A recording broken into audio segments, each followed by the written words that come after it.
नमस्कार, स्वागत है आप सभी का। सीधा सवाल देख रहे हैं, आपके साथ मैं हूं पंकज रौतेला। परिवर्तन जरूरी है। जितना सच ये भौतिक जगत के लिए है, उतना ही खरा ये वैचारिक और सैद्धांतिक धरातल पर भी है। बदलाव की प्रक्रिया दो रूपों में सामने आती है। ज्यादातर मामलों में होता है कि परिस्थितियां ऐसी उत्पन्न हो जाती हैं जिनमें लोग बदलाव करने के लिए विवश हो जाते हैं।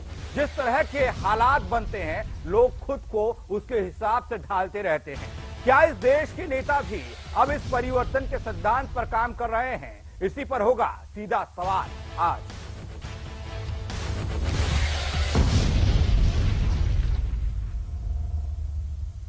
क्या दल बदल कानून सिर्फ विधायकों के लिए होता है या फिर सांसदों के लिए होता है? क्या यह कानून हर एक नेता के लिए नहीं होना चाहिए? यहां यह बात इसलिए हो रही है, जब कोई विधायक एक दल से दूसरे दल में जाता है तो वो दल बदल कानून के दायरे में आता है और उस पर कार्रवाई होती है। लेकिन जब कोई बड़ा या छोटा नेता एक दल से दूसरे दल में जाता है तो उस पर कार्रवाई नहीं होती है। ऐसे में सवाल सीधा है, सवाल बड़ा है। खैर, बात हम आज इसी बदलाव की कर रहे हैं, अदला बदली की कर रहे हैं कि एक और सियासत के खिलाड़ियों के लिए उनकी पार्टी ही सब कुछ होती है, लेकिन वक्त बदलता है, इन नेताओं की लालसा भी बदल जाती है, इनकी विचारधारा बदल जाती है, इनकी सोच भी बदल जाती है। ये सिर्फ दल बदलने वाले नेताओं के लिए नहीं है, ये उन पार्टियों के साथ भी लागू होता है जो लोग ऐसे नेताओं को अपने कुनबे में शामिल करते हैं, अपने फायदे के लिए करते हैं। अब यहां सवाल यह होता है कि ये नेता सिर्फ कुर्सी और सत्ता के लोभी होते हैं या फिर जनता के हितैषी।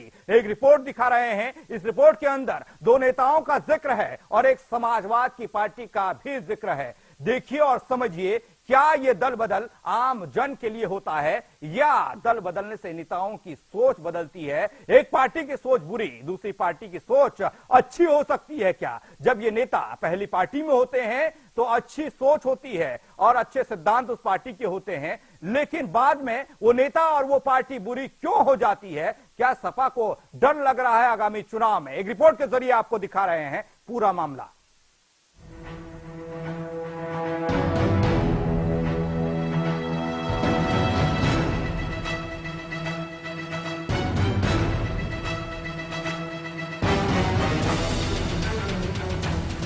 सत्ता तक पहुंचने के लिए दल का नेता कुछ भी कर सकता है, यही अब इस देश में होता हुआ दिखाई दे रहा है। करीब 6 साल के लंबे इंतजार के बाद अमर सिंह फिर से समाजवादी पार्टी से जुड़ गए। पार्टी की ओर से राज्यसभा में भेजे जाने वाले नेताओं की सूची में अमर सिंह को शामिल किया गया है। पार्टी संसदीय दल की बैठक में उनके नाम पर फैसला हो गया। किसी समय मुलायम सिंह के सबसे करीबी रहे अमर सिंह को 2010 में पार्टी से निकाल दिया गया था। हालांकि इस बार भी अमर सिंह के लिए राह आसान नहीं है। समाजवादी पार्टी के सीनियर नेता और अमर सिंह के पुराने विरोधी आजम खान ने एक बार फिर उनका विरोध किया है। इतना ही नहीं, अमर सिंह के विरोध में मुलायम सिंह के भाई राम गोपाल यादव भी हैं। राज्यसभा की सूची में पहला नाम है श्री बेनी प्रसाद वर्मा, श्री अमर सिंह, संजय सेठ, सुखराम सिंह यादव, प्रेमती रमन सिंह, संबर प्रसाद निषाद, अरविंद पिता। अमर सिंह रिटर्न। अमर सिंह के समाजवादी पार्टी में वापसी। पार्टी की ओर से राज्यसभा भेजे जाएंगे। सपा संसदीय बोर्ड की बैठक में फैसला। अमर सिंह के नाम पर कुछ नेताओं को ऐतराज। आजम खान और रामगोपाल यादव अमर सिंह के विरोध में। वहीं अब बात पार्टी के वजीर की आती है, आजम खान की आती है, तो आजम कभी भी अमर सिंह से खुश नहीं दिखाई दिए। इस बार अमर सिंह की वापसी पर आजम के बोल भी तीखे ही दिखाई दिए। यूपी सरकार के मंत्री आजम खान ने कहा, मैं समझता हूं कि ये दुखद प्रकरण है। नेताजी पार्टी के मालिक हैं, इसलिए मालिक के फैसले को चुनौती देना मेरे अधिकार क्षेत्र में नहीं है।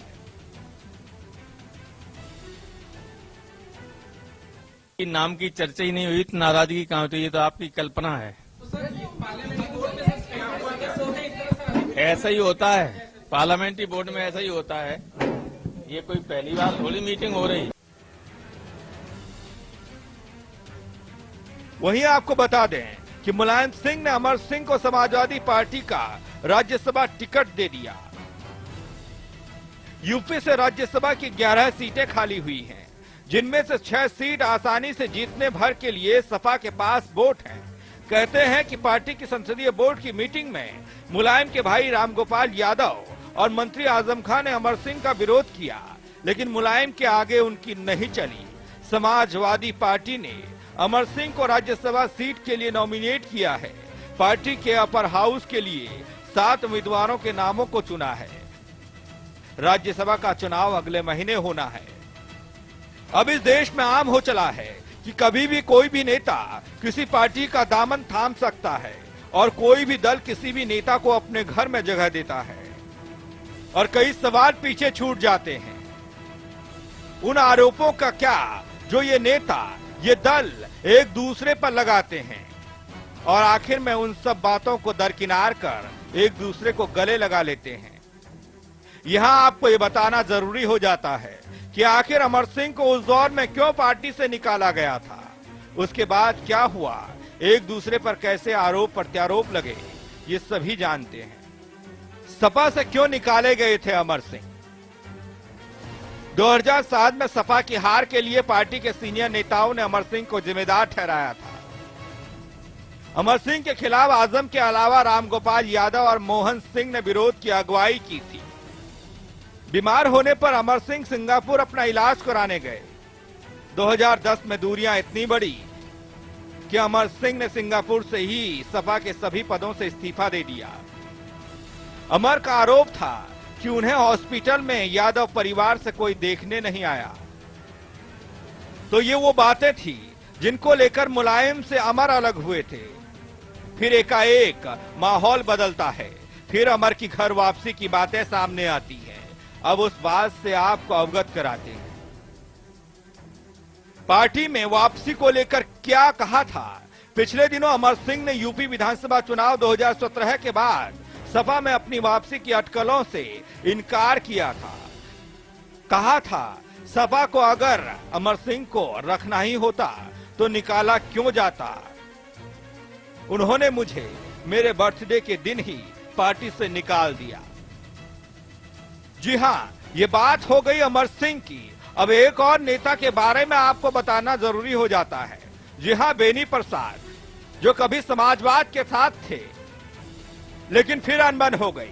समाजवाद से नाता तोड़ कांग्रेस जा पहुंचे। कांग्रेस के दोस्त रहते बेनी ने मुलायम को जो कहा वो गौर करने वाला है, लेकिन मौका परस्ती के दौर में सब बातों को भुलाकर एक बार फिर बेनी की घर वापसी होती है और इनाम के तौर पर राज्यसभा की सीट मिलती है। अब जरा इस सच्चाई से भी आपको अवगत कराते हैं। बेनी को इस वापसी का कितना फायदा मिल रहा है और सपा को कितना मिलेगा, ये तो आने वाला वक्त बताएगा। लेकिन ये घर वापसी की कहानी भी रोचक है। पूर्व केंद्रीय मंत्री बेनी प्रसाद वर्मा को भी वापसी का फायदा हुआ है। हाल ही में कांग्रेस छोड़कर सपा से जुड़े हैं। बेनी प्रसाद इससे पहले मुलायम सिंह यादव के साथ ही थे और बाद में उन्होंने सपा को छोड़ दिया था। आजम खान ने भी बेनी की खूब तारीफ की थी। उसके बाद से ही तय था कि सपा में उन्हें बड़ा ओहदा मिलने वाला है। ऐसा ही कुछ होता हुआ दिखाई दिया। राज्यसभा के लिए बेनी प्रसाद का नाम भी सूची में है, लेकिन यहां आपको यह बताना भी जरूरी हो जाता है बेनी कब और क्यों मुलायम का साथ छोड़ गए थे। जरा समझिए। बेनी जी बहुत मजबूत साथियों में थे और इनके जाने से दिल को बहुत तकलीफ हुई थी। बेनी जी की मौजूदगी से और आपके शामिल होने से नेताजी का मन तो जाहिर है खुश होगा ही, हमारा भी होगा। बहुत हो रहा है, बहुत खुशी का एहसास हो रहा है। और चूंकि तो खड़े हो गए तो ज्यादा वो जो विश्वास था मुझे विश्वास होगा। बातें बीत गई, उनको दोहराया नहीं जाता है। राजनीति में नया अध्याय शुरू होता है। पुरानी अच्छी पर बुरी आदतों को भूल जाएगा। तो सुना आपने, आज पुरानी बातों को भुलाना होगा, नई शुरुआत करनी होगी। अब ये नई शुरुआत जनता के लिए हो रही है या फिर अपने अपने स्वार्थ के लिए, समझने वाली बात है। क्योंकि कांग्रेस में रहते हुए बेनी प्रसाद ने मुलायम को क्या क्या कहा वो भी जरा सुनिए। ये क्या बोलेंगे, इनकी क्या औकात है जो बोलेंगे, क्या समझ सही है तो उनको सारे मुसलमानों का आतंकवादी हुए, सारे मुसलमानों का आतंकवादी, ये आतंकवादियों के संरक्षक हैं, मैं दावे के साथ कहता हूँ। प्रधानमंत्री बनने, प्रधानमंत्री के घर के झाड़ू लगाने वाले नौकरी छुपा नहीं सकते। समाजवादी पार्टी झूठ फरेब पे आधारित है। झूठ फरेब को हम उत्तर प्रदेश की राजनीति से समाप्त करना चाहते हैं, उसमें समाजवादी पार्टी भी समाप्त हो जाएगी। ये लोग जुड़ते हैं, इनका धंधा बंद हो जाएगा ना। दे रहे हैं सफाई में आराम करने, उनको सपने में एनेक्सी और याद आएगा। प्रधानमंत्री बनने, प्रधानमंत्री के घर के झाड़ू लगाने वाले नौकरी छुपा नहीं सकते। मुलायम सिंह मोदी की सरकार से दंगा हुआ, 200 लोग बाहर से आए, गुजरात से आए, उन्होंने मर्डर किए वहां। मुलायम सिंह तो चौपट हो गए ये दंगे से। क्यों छोड़ी थी सपा बेनी प्रसाद ने? बेनी प्रसाद वर्मा अपने बेटे के लिए साल 2007 में टिकट चाहते थे, लेकिन अमर सिंह की वजह से बेनी प्रसाद वर्मा के बेटे राकेश वर्मा को टिकट नहीं मिला। इसी वजह से नाराज बेनी प्रसाद वर्मा ने समाजवादी पार्टी को छोड़कर समाजवादी क्रांति दल बनाया। इसके बाद 2008 में बेनी प्रसाद कांग्रेस में शामिल हो गए। बहरहाल पिछले लंबे समय से राजनीति से वनवास झेल रहे अमर सिंह की घर वापसी हो गई। आखिरकार समाजवादी पार्टी में वापसी हो गई। सपा अमर सिंह को राज्यसभा भेजेगी। पार्टी में बगावती सुर के बाद भी पार्टी सुप्रीमो मुलायम सिंह की कृपा के चलते अमर सिंह की घर वापसी हो गई। राज्यसभा में अमर सिंह के साथ 6 और लोगों को पार्टी ने राज्यसभा का उम्मीदवार बनाया है। उधर बेनी प्रसाद वर्मा की भी घर वापसी हो गई। ऐसे में एक दौर में मुलायम सिंह को दिल खोलकर भला बुरा कहने वाले बेनी प्रसाद और आजम की आहट से एक बार फिर सियासी गलियों में हलचल है। अब ये हलचल का क्या सपा को आने वाले विधानसभा चुनाव में नफा होगा या फिर नुकसान, ये देखने वाली बात है। Pankaj Rautela, India crime.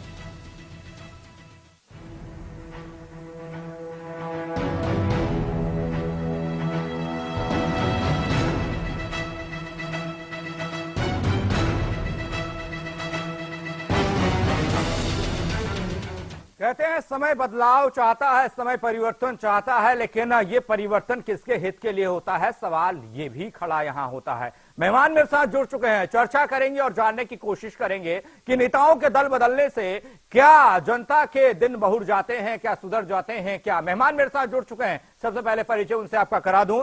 संजीव जैन साहब जुड़े हैं बीजेपी से, रमेश ढींगरा साहब कांग्रेस से जुड़े हैं, नीरज भारद्वाज जी वरिष्ठ पत्रकार हैं, वो मेरे साथ जुड़े हुए हैं। आप तीनों मेहमानों का स्वागत है। चर्चा की शुरुआत ढींगरा साहब आपसे करना चाहूंगा, क्योंकि जिस तरीके से बेनी प्रसाद कांग्रेस में आए थे और कांग्रेस को आज वो कह रहे हैं कि उनका दम घुट रहा था कांग्रेस के अंदर, और इसी के चलते उन्होंने एक बार फिर से समाजवाद का दामन थामा है। क्या कहेंगे आप, जो देश में सियासत हो रही है दल बदल की, क्या जो दल बदल कानून है वो यहां लागू नहीं होता? रोतेला जी, आज के युग में जो राजनीति है का सतरिता गिर गया है कि वो लोग सिर्फ अपना फायदा चाहते हैं। उनको देश से परदेश से कोई लेना देना नहीं, समाज से कोई लेना देना नहीं। ऐसे कुछ लोग हैं जो राजनीति में एंटर कर चुके हैं और एंटर करे हुए पुराने लोग। बाकी सब लोग बुरे नहीं होते, बहुत अच्छे लोग भी हैं, पर राजनीति को भी एक सौदा बना दिया गया है। ये समाज सेवा नहीं, एक सौदा है। ये जी अपने फायदे के लिए कुछ भी कर सकता है। ये लोग अपनी गरबान में कभी नहीं झांकते जी, और सिर्फ अपना फायदा देखते हैं। ऐसे लोग हैं जो ये काम कर रहे हैं। ढींगरा साहब, क्या आपको नहीं लगता इस तरह की सियासत से, इस तरह की चीजों से लोकतंत्र को नुकसान होता है, देश की राजनीति को नुकसान हो रहा है? जनता का भरोसा उन पार्टियों से, उन नेताओं से उठता है जिन्हें चुनकर ये जनता विधानसभा और संसद भेजती है। रोतेला जी, आज ये देखिए कि कौन ऐसा इंसान है जिसको देश से कुछ लेना है या अवाम से लेना है, समाज से लेना है। उसको आज राजनीतिक लोग, कुछ लोग की वजह से ये सौदागर का एक सौदा बन गया, एक काम बन गया। सौदागरगिरी करते हैं लोग, ये बिजनेस के लिए आते हैं, प्रॉफिट लॉस देखते हैं और इनका कोई मकसद नहीं, जनता से इनको कोई लेना देना नहीं। जनता को इससे नुकसान ही हो रहा है। आज के युग में ये चीज काफी आगे बढ़ चुकी है, जो कि जनता। आप ये बात इसलिए कह रहे हैं क्योंकि कांग्रेस के नेता ही ज्यादा दल बदल रहे हैं, पार्टियां बदल रहे हैं पिछले लोकसभा चुनाव से लेकर आज तक? नहीं, मेरी सोच जो है, मैं अपने बारे में बता दूं कि मैं ठीक कांग्रेस का एक सिपाही हूं जी, पर मेरी एक सोच सही कहने की है, सही को सही और गलत को गलत कहना। जी, पार्टियां सब हैं, सब पार्टियों में कमी भी होती है, पर आज ये देखिए ना कि हमारी पार्टी के अंदर जो देश के लिए किया जी, वो आज क्या हो रहा है और हमारी पार्टी ने क्या किया। तो ये तो एक देश को गुमराह करने वाली बात है। जी, आज हम सब पीड़ा में हैं, जो भारत सरकार ने हमसे, मोदी जी ने। नहीं ढींगरा साहब, आज ही हम पीड़ा में हैं और या उस दौर में भी हम पीड़ा में थे जब आपकी सरकार नहीं, हमारी सरकार में क्या क्या हालत थी जी। आज तेल को देख लीजिए, आज तेल का रेट क्या है इंटरनेशनल मार्केट में, और देश में उस टाइम क्या रेट था हमारा, जब क्या रेट था। आने वाले दिन बहुत अच्छे थे, मगर बहुत अच्छे चल रहे हैं, तो सब लोग देख रहे हैं। लेकिन ढींगरा साहब से ये भी जानने की कोशिश करूंगा, क्या कांग्रेस के अंदर सब कुछ ठीक नहीं चल रहा है क्या? क्यों कांग्रेस के नेता दल बदल रहे हैं, दूसरी पार्टियों का दामन थाम रहे हैं? बेनी प्रसाद वर्मा की अगर मैं बात करूं, वो जब कह रहे थे, वो कह रहे थे कि कांग्रेस के अंदर उनका दम घुट रहा था। ये दम क्या उस समय उन्होंने इस चीजों के बारे में नहीं सोचा जब वो कांग्रेस में शामिल हुए? और क्या कांग्रेस के अंदर हकीकत यही है कि नेताओं का दम घुट रहा है? क्योंकि बड़े नेता भी इधर से उधर जा रहे हैं। सतपाल महाराज का भी मैं जिक्र करूंगा, जो उत्तराखंड से आते हैं और उन्होंने हाल ही में लोकसभा चुनाव के दौरान ही बीजेपी का दामन थामा था। रोतेला जी, मैंने एक ही बात कही, आपके अपने फायदे के लिए कहीं भी जा सकते हैं, इनको कोई समाज से लेना नहीं, जनता से नहीं लेना, इनको सिर्फ अपना फायदा चाहिए। ऐसे बहुत सारे लोग हैं जो जाते हैं, आते रहते हैं, आते भी और जाते भी रहते हैं। तो ऐसे लोगों के लिए हम क्या कर सकते हैं? ये तो जनता कर सकती है, फैसला जनता के हाथ में है। जनता उनको सबक दे। जो लोग जनता के वोट पर सौदा करते हैं, उनको जनता को सबक देना चाहिए जी। ये हमारे समाज के और जो जनमानस लोगों उनको सोचना चाहिए जी कि ऐसे लोगों का हम क्या मतलब उपचार करें जी, क्या इनको बताएं कि इन्होंने ऐसा किया देश के साथ।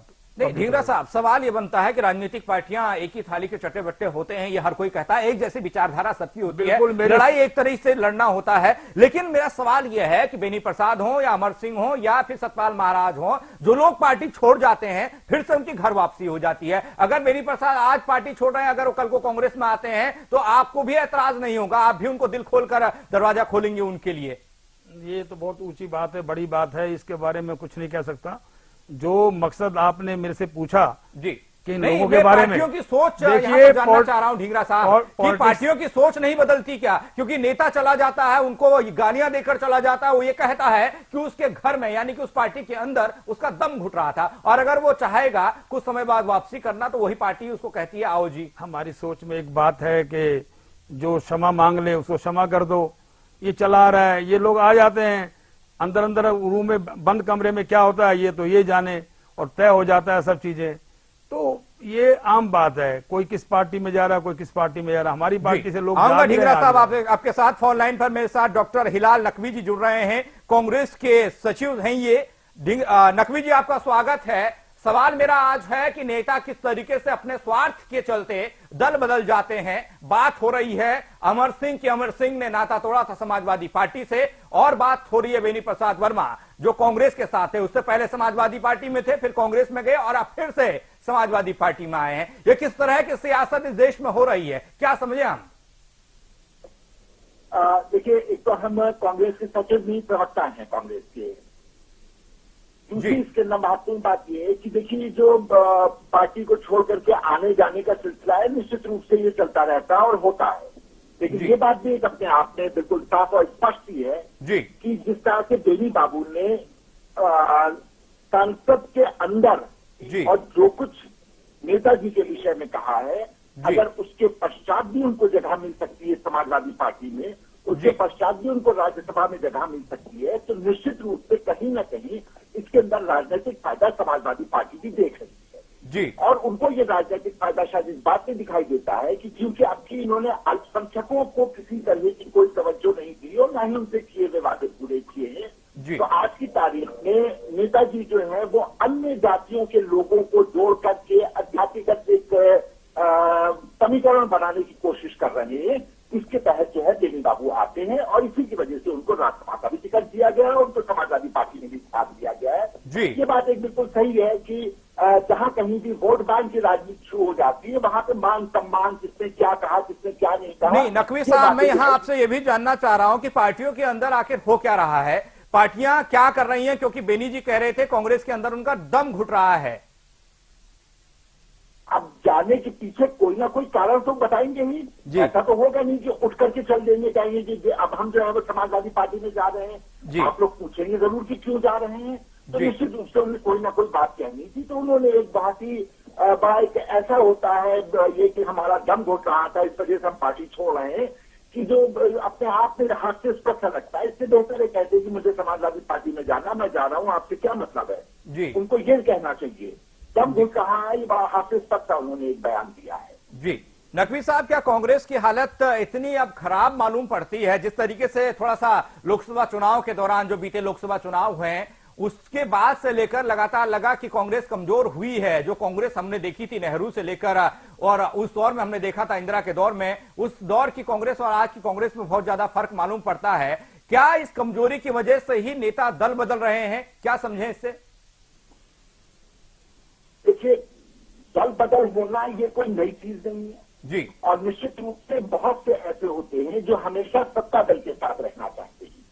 तो निश्चित रूप से लोगों के अपने आकलन होते हैं, लोगों के अपने समीकरण होते हैं। उन आकलनों और समीकरणों के कारण वो दल जो है वो जब कभी भी चुनावी समर आता है उसके न बदलते रहते हैं जी। तो इसके लिए कह देना कि कांग्रेस पार्टी कमजोर हो रही है या कांग्रेस पार्टी में किसी प्रकार की कोई दिक्कत है, कोई प्रॉब्लम है, ये न्यायसंगत बात नहीं है। जी नकवी साहब, बहुत बहुत शुक्रिया हमारे साथ जुड़ने के लिए, अपनी बात रखने के लिए। तो तमाम लोग, यानी कि नेता, सियासत से जुड़े हुए लोग फायदा नुकसान देख रहे हैं। क्या ये राजनेता भी अपना ही फायदा देखते हैं, अपनी ही बातों को आगे रखते हैं, अपनी ही तवज्जो को देखा जाता है, और इसी के चलते ये लोग पार्टियां बदल देते हैं। घर बदलने जैसा हो गया है, और घर का रंग बदल जाता है, चुनाव का चिन्ह बदल जाता है, लेकिन अंदर की विचारधारा एक जैसी ही रहती है। मेरे साथ मेहमान और भी जुड़े हुए हैं। जैन साहब, आपको चर्चा में शामिल कर रहा हूं, इसी सवाल को लेकर आपके पास आ रहा हूं। इस देश में एकाएक ये देखा जा रहा है कि नेता महत्वाकांक्षी हो गए हैं, स्वार्थी हो गए हैं, दल बदल रहे हैं। क्या समझा जाए? ऐसा है कि सभी पार्टियों में सभी तरह के लोग हैं, लेकिन जहां तक ये जो अदला बदली हुई है जी, या मुलायम सिंह जी ने जो इन लोगों को भर्ती किया है जी, ये पुत्र मोह की पराकाष्ठा है जी, क्योंकि उन्हें स्पष्ट दिखाई दे रहा है कि समाजवादी पार्टी की सरकार जा रही है। समाजवादी पार्टी उत्तर प्रदेश में समाजवादी पार्टी का जहाज डूब रहा है जी। तो डूबते को तिनके का सहारा एक कहावत है, तो बेनी प्रसाद वर्मा और अमर सिंह का सहारा यहां समझा जाए। उनको दिखाई दे रहा है कि इनके सहारे से ये पार्टी बच सकती है जी, क्योंकि अब तक जिस समाजवाद की चीज को लेकर चल रहे थे मुलायम सिंह जी, अब वो जातीय चीज पर उतर आए हैं जी, और अपने पुत्र मोह में डूबते दिखाई दे रहे हैं कि बिल्कुल सरकार आने वाली नहीं है। इसलिए जब आदमी डूबता है, तो जब नहर में डूबता है या समुद्र में डूबता है, तो आसपास में जो घास होती है उसको पकड़ के बुचने का प्रयास करता है, लेकिन वो बचता नहीं है। अब कोई मुलायम सिंह जी सरकार को बचा नहीं पाएगा उत्तर प्रदेश में, क्योंकि ये सरकार 100% ठीक है, ये आप कह सकते हैं, ये तो वक्त बताएगा। 2017 का जो विधानसभा चुनाव है वो बताएगा सिक्का साहब। लेकिन जो सियासत हो रही है, जो नेता घर बदल रहे हैं, उन नेताओं के बारे में आप क्या कहेंगे? स्वार्थी हो गए हैं, जनता के सरोकारों से कोई लेना देना नहीं है, सिर्फ और सिर्फ कुर्सी नजर आ रही है, अपना फायदा नजर आ रहा है, जो यहां पर बेनी प्रसाद के साथ भी हुआ। कांग्रेस में उनको लगा कि अब उनकी वैल्यू थोड़ा सा कम हो रही है, कांग्रेस की स्थिति भी ऐसी है, ऐसे में समाजवाद का अगर वो झंडा उठाते हैं तो वही फायदा उनको मिला भी है। इसी फायदे के लिए ये लोग पार्टी इन लोगों ने बदली है, और समाजवादी पार्टी ने भी अपने फायदे के लिए इन्हें घर में वापसी करी है। अगर बेनी प्रसाद की बात की जाए सिक्का साहब, किस तरह का फायदा समाजवादी पार्टी को यहां दिखाई दे रहा है? ऐसा है, मैं अभी आपको कहा है कि डूबते को तिनके का सहारा जी। जिस समय व्यक्ति डूबता है तो उससे जो भी उसके हाथ में आता है वो उसी पकड़कर सोचता है कि इससे ही मैं बच जाऊंगा। आज मुलायम सिंह जी को क्योंकि पुत्र मोह में इस तरह हो गए हैं, उन्हें दिखाई दे रहा है कि उनके पुत्र की सत्ता जा रही है जी, तो उन्हें ये तिनका उनके लिए है जी, ये कुछ नहीं हो सकता इनसे, लेकिन वे फिर भी इन्हें पकड़ रहे हैं और उसी पकड़ने के हिसाब से इन्हें राज्यसभा में भेज रहे हैं कि जिससे जातीय समीकरण के हिसाब से दोबारा सत्ता में वापसी हो सके जी। क्योंकि जो अब तक जिस विकास के मॉडल को लेकर जिस युवा को एक विकल्प के रूप में जब चुनाव हुआ था 2012 का जी, तो जिन लोगों ने सोचा था कि ये अखिलेश यादव युवा हैं और प्रदेश के लिए कुछ करेंगे, वो चीज सारी सामने आ गई है। एक तरफ हत्या, बलात्कार और जो गुंडा राज जो पूरे प्रदेश में हुआ है, ये उन्हें भी दिखाई दे रहा है कि आने वाले क्षणों में, आने वाले 2017 में उनकी सरकार आ नहीं रही है, इसलिए वो आसपास हाथ पैर मार रहे हैं।